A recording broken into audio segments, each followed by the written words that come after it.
Advaitam Sahaganadavanatam Tam Sajivam Saddetam Savadutam Vaishana Sahitam Shri Krishna Chaitanya Devam Shri Radha Krishna Padam Sahagana Lalita Shri Vishakanvitam Sja Namo Vishnu Padaya Krishna Prishta Namo Mahavalinyaya Krishna Prema Pradayate Krishnaya Krishna Chaitanya Namani Gauri Vishnama Panchatattvamakam Krishnam Bhakta Rupa Surupakam Bhaktyavachala Bhaktyabhyam Namami Bhakti Shaktikam He Krishna Karuna Sindhu Dinabandhu Jagatpate Gopesha Gopika Kantadara Kantanamostute Jayatam Surudur Bangor Mama Mandir Matir Gati Matsa Vashva Parambo Jo Shri Radha Madan Mohano Jibit Vedara Kalpatruma Lashma Pritnagar Sinhashanastu Shrimad Radhashila Govinda Devo Prashtali Visedu Manusmarami Shriman Rasa Sarambi Vang Shivatata Tastata Karshan Venus Vanayur Gopir Gopinata Shri Stunaha Tapta Kanchana Gaurange Radhe Vrindavanishwari Vrishabhanu Sutti Devi Pranamami Hari Priya Jaya Shri Krishna Chaitanya Prabhu Nityananda Shri Advaita Radha Shri Gaura Bhaktivedanta Hare Krishna Krishna Krishna Hare Hare Hare Rama Rama Hare Hare Om Namo Bhagavate Vasudevaya Om Namo Bhagavate Vasudevaya Namo Bhagavate Vasudevaya Om Namo Bhagavate Vasudevaya Namo Bhagavate Vasudevaya Om Namo Bhagavate Vasudevaya Gita Gita Chayena Vibhakti Bhavena Chaitasa Veda Shastra Purana Nitana Nitani Sarvesha. For those who study the Bhagavad Gita as it is with great faith and devotion, the essence of all Vedic knowledge is revealed. So this evening we are reading from the Bhagavad Gita as it is, 4th chapter, which is entitled Transcendental Knowledge, text number 37. So the verse is here. And you can repeat after me line by line. Yataidang si samidognir Yataidamsi Savidogi Vasmasat Kurute Arjuna Vasmasat Kurute Arjuna Jnanagni Sarvakarmani Jnanagni Sarvakarmani Vasmasat Kurute Tata Vasmasat Kurute Tata. Now we will learn what this means. Please repeat. Yata Yata Just as It Hangsi Firewood Samitha Blazing Agni Fire Bhasmasat Ashes Kurute O Arjuna Turns Arjuna O Arjuna Jnana Agni the fire of knowledge Sarvakarmani all reactions to material activities Bhasmasat to ashes Kurute it turns Tata similarly. Translation and purport by His Divine Grace Sri Bhaktivedanta Swami Srila Prabhupada Ki Jai. As a blazing fire turns firewood to ashes, O Arjuna, so does the fire of knowledge burn to ashes all reactions to material activities. Report. Perfect knowledge of self and super-self and of their relationship is compared herein to fire. This fire not only burns up all reactions to impious activities, but also all reactions to pious activities, turning them to ashes. There are many stages of reaction. Reaction in the making, reaction fructifying, reaction already achieved, and reaction a priori. But knowledge of the constitutional position of the living entity burns everything to ashes. When one is in complete knowledge, all reactions both a priori and a posteriori are consumed. In the Vedas, Brihad Aranyaka Upanishad 4.4.22, it is stated, Ube Uhaivasha Ete Tvakyamrita Sadva Asadguni. One overcomes both the pious and impious reactions of work. Again, this verse reads, Yataidangsi Samidognir Bhashma Sat Kurutirjuna Gyanagni Sarva Karmani Bhasma Sat Kuruti Tatha. And this means, as a blazing fire turns firewood to ashes, O Arjuna, so does the fire of knowledge burn to ashes all reactions to material activities. Mukam Kuroti Vachalam Mangalanayate Vrimyatrikam Manye Srikamanyana Tadam. So, Srila Prabhupada's explanation begins with this sentence: perfect knowledge of the self and super self and of their relationship is compared herein to fire.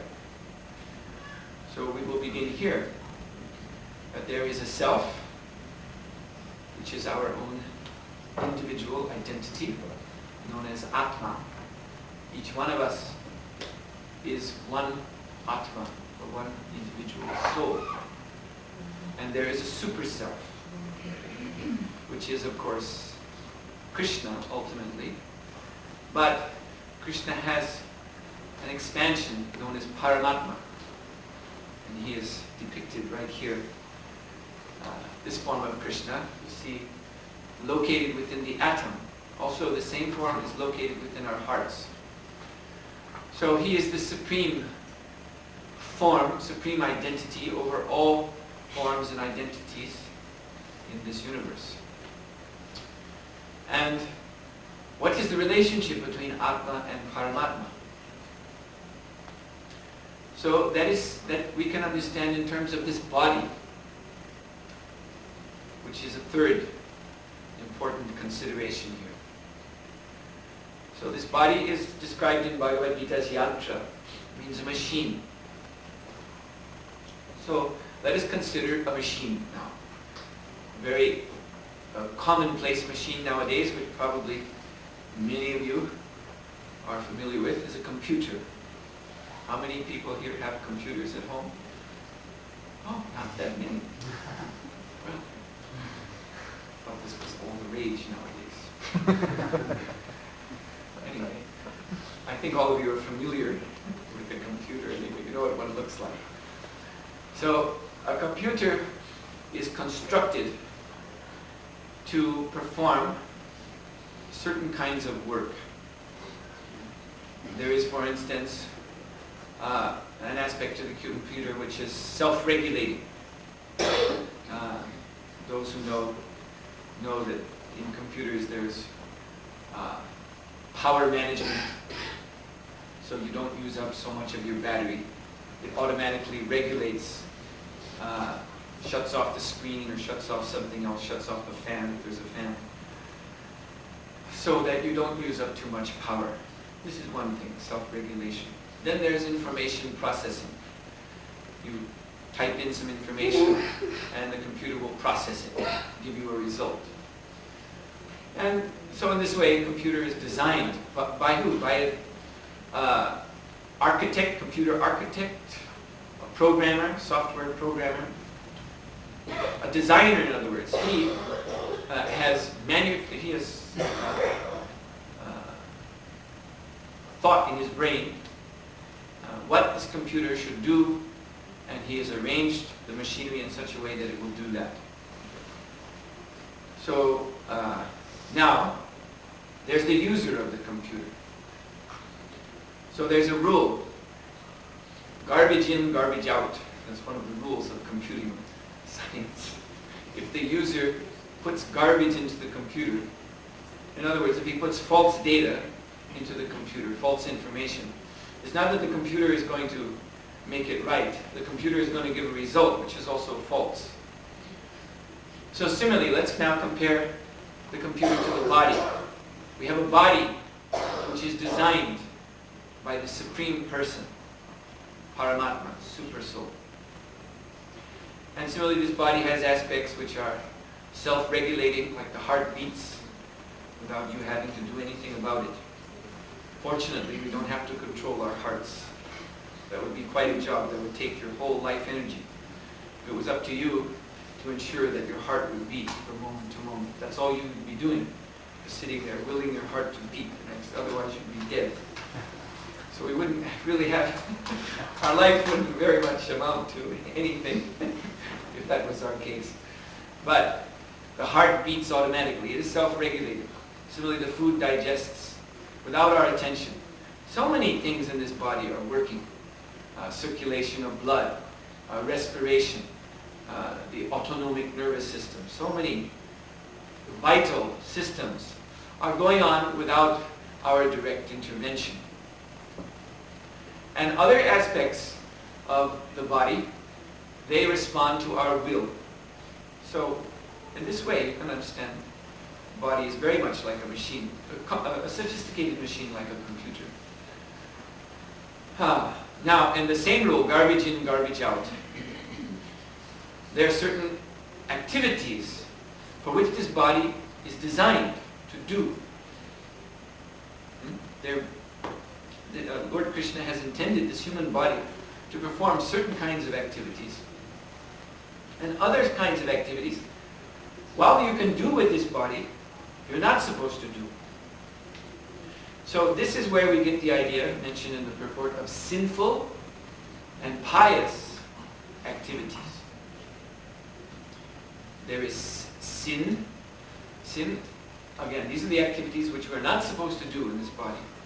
And they will yield an undesirable result. They will increase our suffering in this world.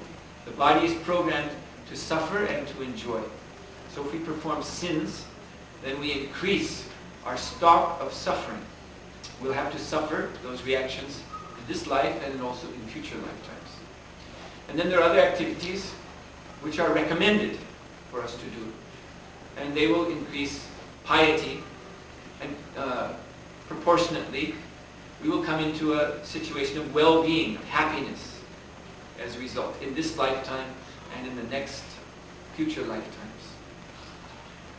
So sin and piety is defined in many, many scriptures. Basically you find, although the descriptions of what is sinful and what is piety in some scriptures, there's more and there's less descriptions, but basically everything is the same. Basically. There is in the Bible, for instance, the golden rule: do unto others as you would have them do unto you. This is a pretty good formulation, pretty basic. If you cause pain to others, then you will attract pain to yourself. And if you do good things for others, then that activity will attract a good result to you. It's a very basic rule. But here we're reading something very interesting. Here Krishna is recommending that we should come to the position of transcendental knowledge. Knowledge of the self as spirit soul, the super self, Paramatma, and the relationship between the two, and thus transcend both pious and impious activities and their reactions. So it turns out that piety, or punya in Sanskrit, punya karma, and sinfulness, papa karma, it turns out that these are dualities. And Lord Krishna has earlier, already in the second chapter of Bhagavad Gita, discussed dualities at great length. Sukha dukkha, happiness, distress. Sukha dukkha, sama, Lord Krishna says. We should be the same. We should be equipoised. We should not be attracted to sukha, to material happiness, material enjoyment. Nor should we try to avoid dukkha, because then we become entrapped in the network of material affairs. This is what material affairs are all about. People are running after pleasure, sensual pleasure, mental pleasure, whatever it may be, but pleasure which is available here in this material existence. People, not just people, all living entities, they're running after pleasure, and they're running away from pain. But as probably everyone here has had some experience of in their life, it turns out that pleasure and pain, one leads to the other. You see, in the pursuit of pleasure, we end up in a painful situation. And similarly, in the same way, sometimes pain turns to pleasure. So this is the idea, that everything in this material world is always shifting, always changing. And we are trapped in the midst of this machinery. So it is like the image of an ass, you know, this animal, donkey. It has a carrot to get an ass to work very nicely. They hang a carrot over its nose by a long stick, and they also beat it on the backside. And that way you can make a carrot, an ass, make an ass work very industriously. Because in the front there's pleasure, the promise of pleasure, and in the back there's a whip. And so this is how the ass works, and this is also how the human being works. This is how all living entities work. And that work is called karma. Chasing pleasure, avoiding pain. So even if one does this as guided by certain scriptures, which in Vedic terminology are called karma kanda scriptures, which tell you what is sin, you should avoid that. And here are pious activities like to be honest, to be truthful, to be charitable, to help others. And thus you'll go to heaven, you'll become wealthy, you'll become honored in society, you'll get so many advantages. And some people think that this is all there is to religion, or all there is to spiritual life. I've heard people tell me that they have gone to see such and such guru coming from India with a long beard, and just by seeing him they felt electricity, and then the next day, lo and behold, a lot of money came their way. It was miraculous. And then I knew that this guru is real. How do you know? Because after seeing him, so much money came to me. So I've seen certain countries I have visited. They build shrines to such gurus. Everywhere, on the roadside, everywhere they build shrines and they make offerings. You always see candles burning. And if you ask these people, thinking one country, Malaysia, there's a lot of this, and you ask a Malaysian person, why you worship this guru? And they'll say, it brings money, So this is an example, sukha dukkha. We are interested in sense gratification and in avoiding pain. But this is material existence. This is not liberation.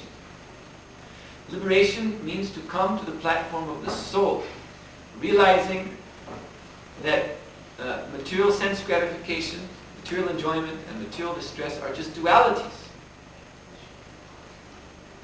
So, Lord Krishna says when one comes to this knowledge, then all reactions are burned up. Now, there's a very interesting definition of sin from this point of view. An interesting definition of sin which also includes the so-called pious works. This comes from Sanskrit, sanutar. We have this word in English language, sin. We have a similar word which is related, sundar, which means to separate. And these words come from a Sanskrit word, sanutar, which means to divide, far away from. So sin is any activity which divides us from God, divides us from Krishna. So even you are performing so-called pious good works, if they divide us from Krishna, they're not connected to Krishna, then that is also sinful. So ultimately, to get free of sin, we have to connect with Krishna. We have to stop this division between our activities and Lord Krishna. And so, this is reconnection, or yoga, is accomplished by transcendental knowledge. And it says here that this transcendental knowledge burns up all stages of sinfulness. What does that mean? So, first of all, there's a stage called bija, or seed. Every one of us in the heart. The heart is the seat of the soul. And around the soul, there are subtle layers of material consciousness. And within these layers of material consciousness, upon which this body is resting, this body is situated on those subtle layers of consciousness. So within those layers of consciousness, there are so many bija, or seeds of desire. Some of them we know about, some of them we don't know about. But these seeds in time, they all come to fruition. They all grow, just like in a garden. There's seeds, at the right season, the seeds will sprout. So a very useful example of a material desire is sexual desire, to understand the whole cycle of stages. So a child, a small child, does not have any overt sexual desire. That's why they say children are innocent. But still, the seed is there in the heart. The bija is there. And so at a certain stage, adolescence, when children reach 11 or 12 years old, then that seed sprouts into a state called kutastha, which means, yes, a little green shoot comes up. So at that age, suddenly the child, whether boy or girl, 11, 12, starts to feel some attraction to the opposite sex. May not even understand why, but there it is. So at this stage, one begins to feel the desire. And then that desire brings one in contact with the object of the desire. The boy comes into close association with the girl into close association with the boy. This is the next stage called palonuka, which means the fruit, the object of my desire, is now before me. And that, of course, makes the desire so much more intense. And then finally, the last stage is parabdha. Parabdha is when we're actually enjoying or suffering that fruit. It's like, you see the fruit, you become attracted to it, and then you pluck it and you eat it. So this act of eating the fruit, this is parabdha. So the fruit may be sweet, the fruit may be sour. You don't know till you bite into it. And in this human form of life anyway, generally it's a mixture, sweet and sour, everything. Every situation we get ourselves into, it's usually both. Because the human being, he's suspended between two worlds. A lower world of animal life, which is full of pain and suffering and darkness, and a higher world of heavenly life where the demigods reign, which is full of light and happiness, but it is material happiness. And we're on the junction between animal life and the life of the devas or demigods. From the human form of life, you can go either way. One can go up or one can go down. But actually, the human being is meant to go out. You can go up or down, but best thing is to go out. Get out of this. Up is sukha, material happiness. Down is dukkha. So in between here, in the human form, we experience both. Especially in these sexual relationships. There's always in the beginning anyway, usually, love at first sight and all that kind of stuff. There's happiness. But later on, very often, the relationship sours, becomes miserable, and then they have to separate. So, and ultimately, even if one is able to maintain a stable relationship with one person throughout one's whole life, that's what they call real love, still in time, the life will run out of this whole thing. Disease, old age, death comes and ends the whole business. And that is dukkha, that is suffering.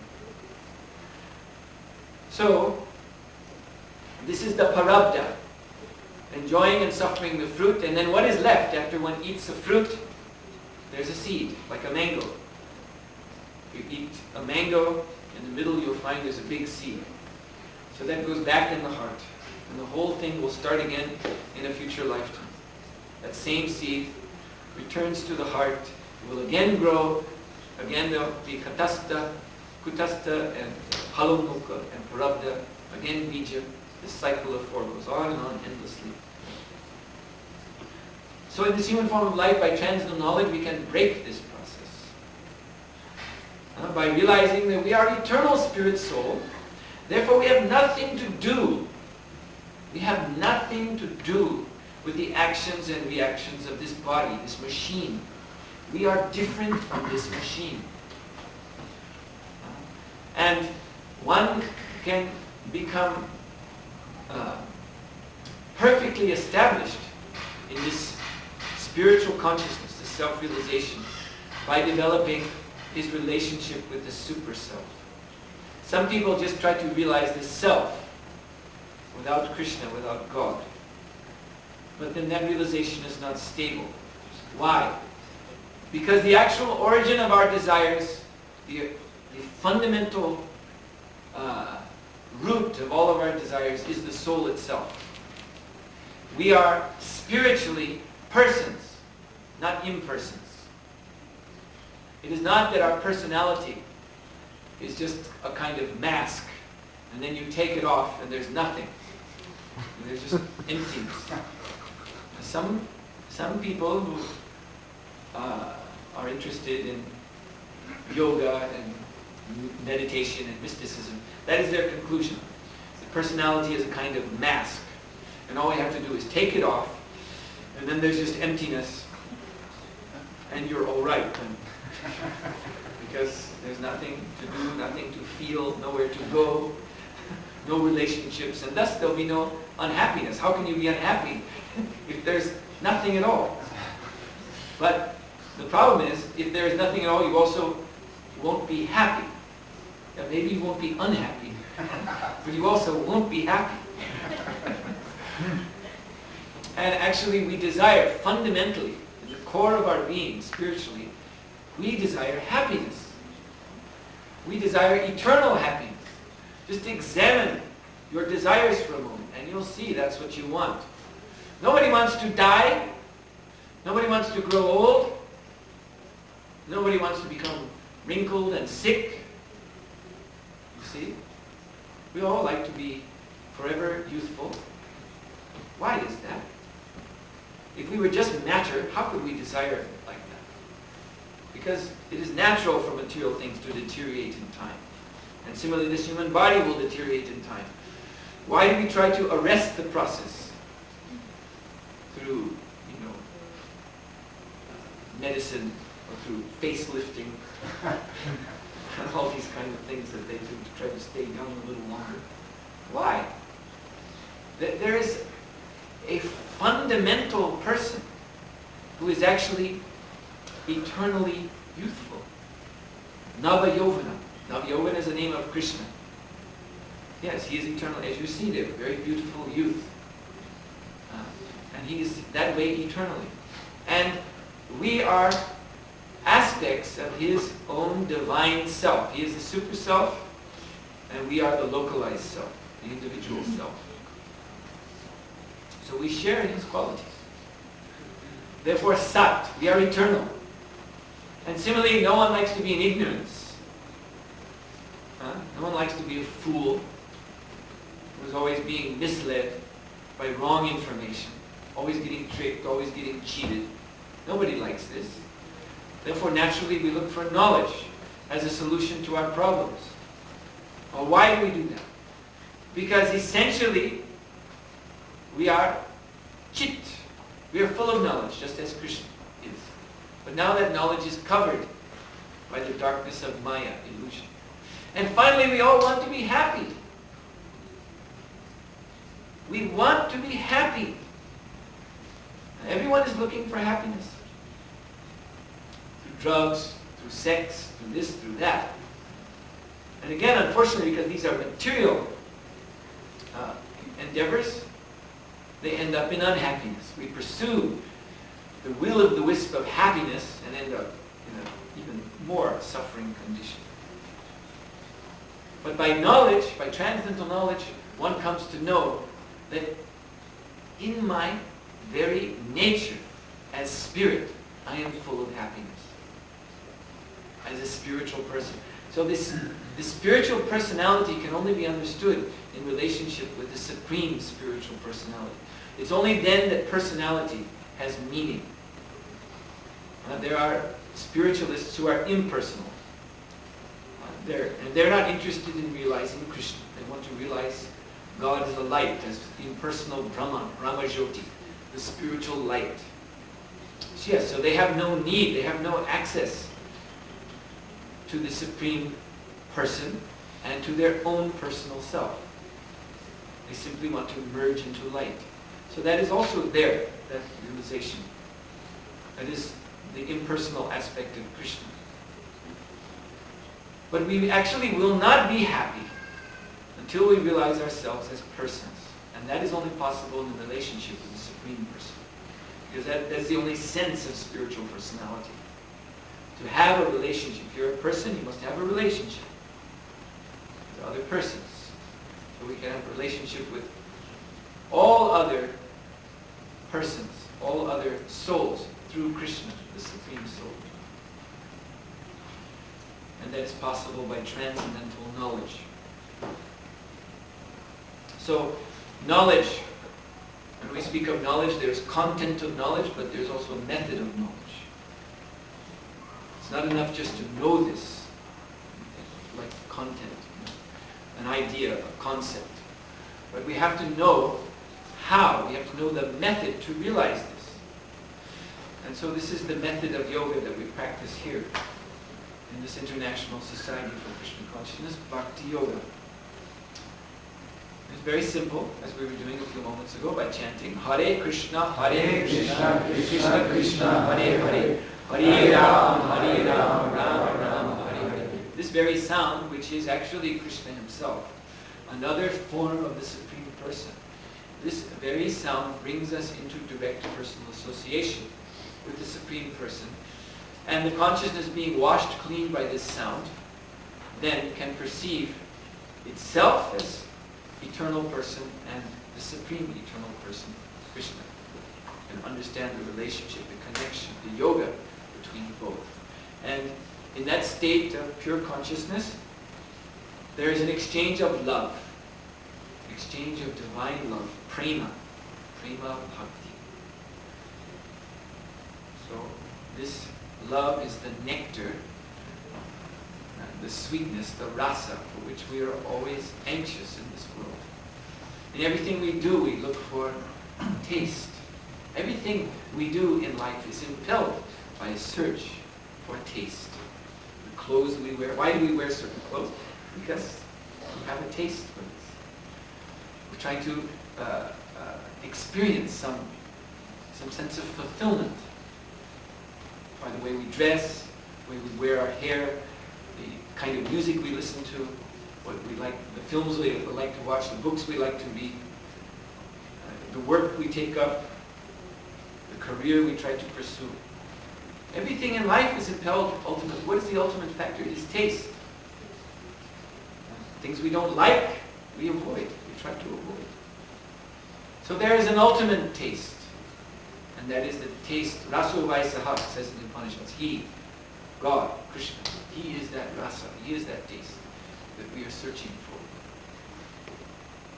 Unfortunately, as long as we search for that taste within the realm of the senses, material senses and mind, you can never have it. You can never have it. You just get a little touch of something, but then immediately disappointment follows. Disappointment is mixed up with it. Prabhupada, our spiritual master, gave the analogy of sweet rice mixed with sand. Very often on the Sunday feast, sweet rice is served. It's a very tasty preparation, popular in India.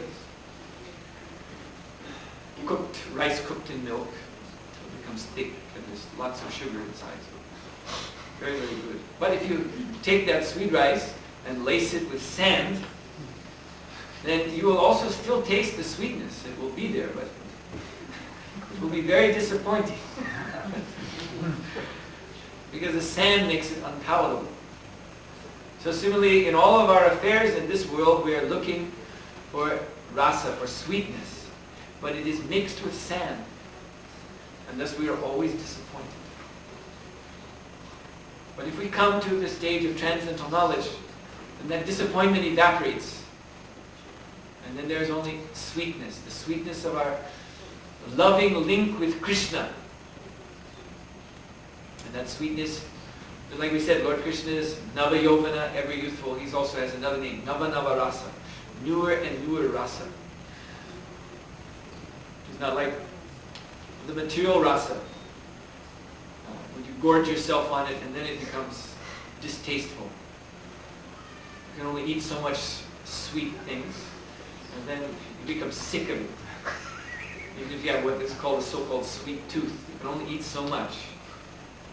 We could give from the restaurant all the sweets you want, and you eat, but at some point, you can't take any more.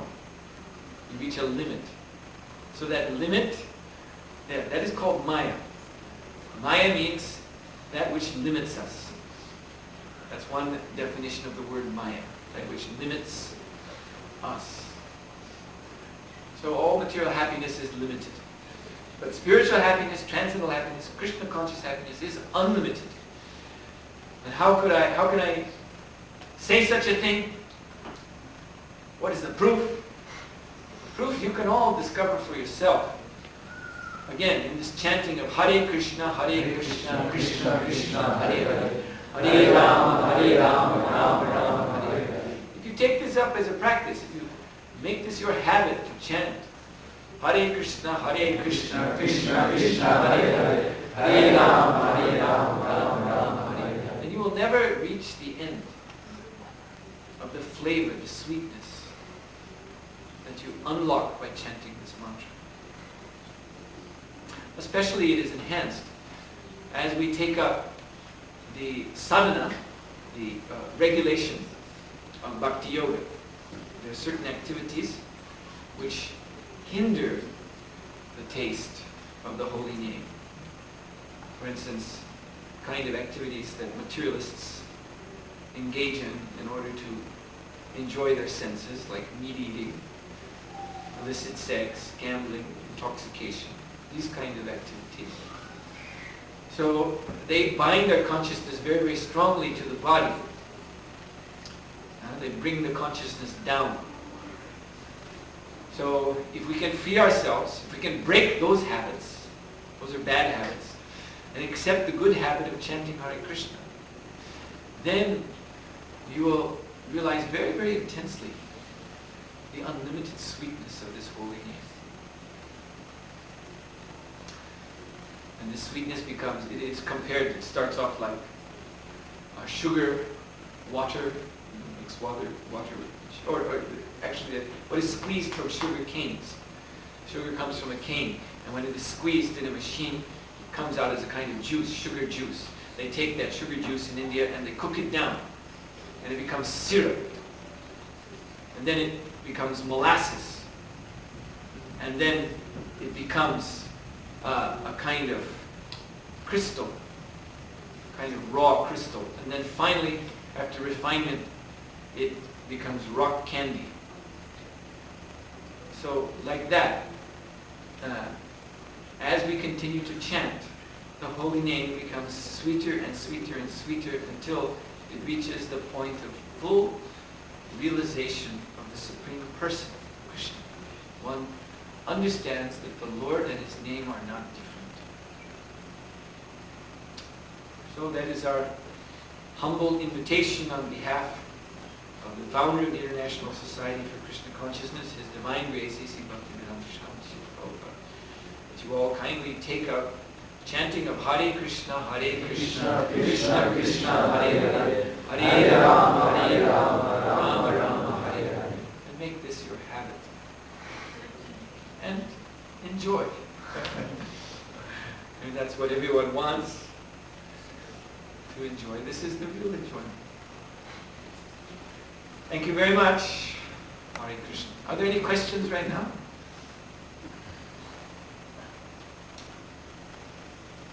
Yeah?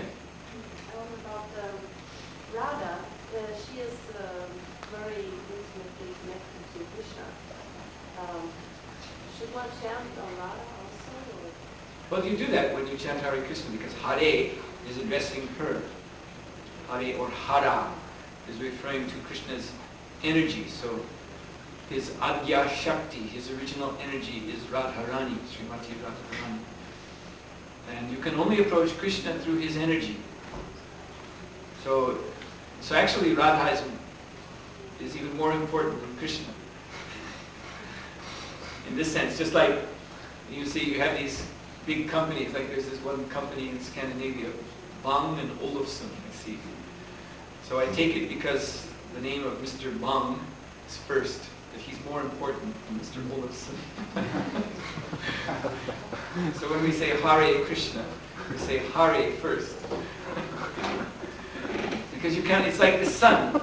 The sun is like Krishna, but the light is like Radha, his energy. So if there was no light, you could not see the sun. So without Radha, we cannot approach Krishna. So therefore we have to address Hare first. And then Rama means the happiness. Rama, Ramayate, enjoyment, the pleasure which is shared between the two. So these are the significances of these three names, Hare, Krishna, and Rama. Hare is Radharani, Krishna is of course Krishna, and Rama is the bliss that is shared between the two. Sometimes it is said Rama refers to Balaram, that is also true. There are different ways of understanding this.